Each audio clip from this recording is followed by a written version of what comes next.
Hello बच्चों, let's read the question. Question states that genetic modification has. यहाँ पे हमें चार स्टेटमेंट दिए हैं रिगार्डिंग genetic modification और उसमें से हमें बताना है कि कौन सा करेक्ट है और नीचे दिए गए ए बी सी और डी में से हमें चूज करना है कि कितने स्टेटमेंट करेक्ट है रिगार्डिंग genetic modification. तो बच्चों, genetic modification क्रॉप में किया जाता है तो उसको हम क्या बोलते हैं? Genetically modified crop, GM crops. हमारा जो की कॉन्सेप्ट है ये क्वेश्चन में वो है जीएम क्रॉप्स. जीएम क्रॉप्स क्या होता है? यूज होता है प्लांट्स में जो कि कहाँ पे? एग्रीकल्चर में अभी बहुत ज्यादा यूज होता है. जीएम क्रॉप्स बेसिकली क्या होता है? जो उसका क्रॉप का डीएनए होता है, राइट, वो मॉडिफाइड किया जाता है. क्या किया जाता है? मॉडिफाइड किया जाता है. और ये इसमें टेक्निक जो है वो यूज किया जाता है जीनेटिक इंजीनियरिंग. और ये करने का रीजन क्या है? जेनेटिक मॉडिफिकेशन, बिकॉज कोई भी प्लांट्स में अगर कोई ट्रेट को इंट्रोड्यूस करना है, राइट, तो ये आसानी से हो सकता है. राइट, ट्रेट इंट्रोड्यूस किया जा सकता है with the help of genetic modification. तो उसके अंदर जो भी जेनेटिक मॉडिफिकेशन जो होता है वो क्यों किया जाता है? बिकॉज एक तो ट्रेट है उसको इंट्रोड्यूस करना है. अभी कौन सा ट्रेट इंट्रोड्यूस करना है? जैसे कि जो रेजिस्टेंस पावर बढ़ाना है क्रॉप के अंदर, जो कि पेस्ट है, डिजीज है, एनवायरमेंटल कंडीशन है, हर्बिसाइड्स है, उससे रेजिस्टेंस बढ़ाना है. राइट, जेनेटिक मॉडिफिकेशन करके जो न्यूट्रिशनल वैल्यू जो है वो भी बढ़ाना है. राइट, प्रोडक्शन क्रॉप का ज्यादा करना है, बायोफ्यूल्स बनाना है. तो ये सारा चीज जो हो सकता है वो कैसे हो सकता है? With the help of genetic engineering.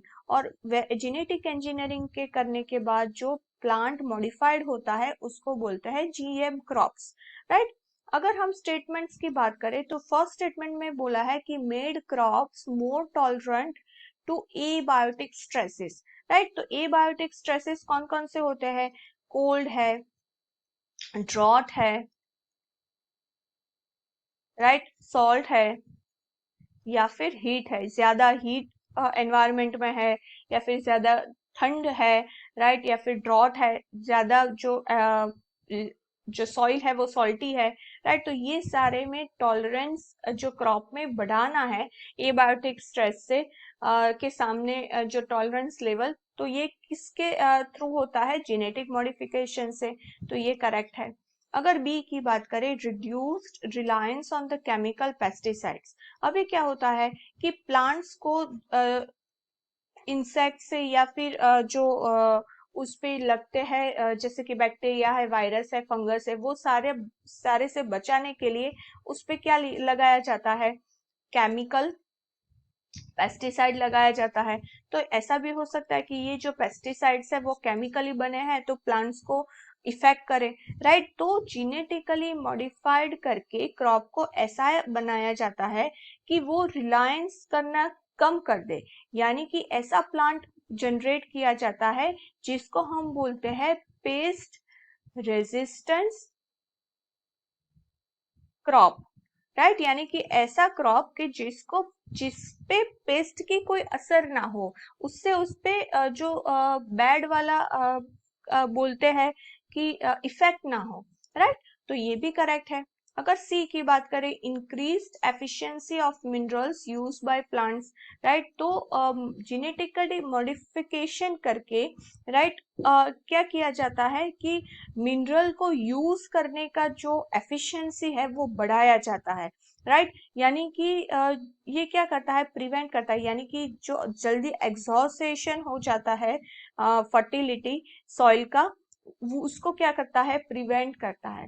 Right, तो मिनरल्स जो यूज हो प्लांट से, प्लांट के द्वारा, राइट, उसको इंक्रीज किया जाता है.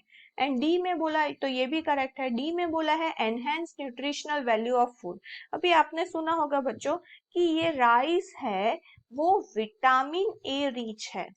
राइट, तो राइस को विटामिन ए से रीच करने के लिए उसको क्या करना पड़ता है? उसमें एनहेंस किया अभी न्यूट्रिशनल वैल्यू। तो न्यूट्रिशनल वैल्यू इन जो एनहेंस करने के लिए क्या यूज किया जाता है, जीनेटिक इंजीनियरिंग। और जीएम क्रॉप्स के थ्रू क्या किया जाता है कि जो भी फूड है उसमें उसकी वैल्यू यानी कि न्यूट्रिशन है उसकी वैल्यू एनहेंस यानी बढ़ाई जाती है। उसके अलावा जीएम जो क्रॉप्स है वो यूज किए जाते हैं टेलर मेड प्लांट्स में, जो कि सप्लाई करते हैं ऑल्टरनेटिव रिसोर्सेज जो कि इंडस्ट्री में यूज होते हैं। वो उसमें से स्टार्च बनाते हैं, फ्यूल बनाते हैं, फार्मास्यूटिकल्स कंपनीज जो है वो यूज करती है, राइट। तो ये सारा किस में होता है, जेनेटिक मॉडिफिकेशन से होगा। तो हमारा यहाँ पे चारों चार करेक्ट है। तो कौन सा ऑप्शन आएगा, D is our correct option. Hope you understood it well. All the best.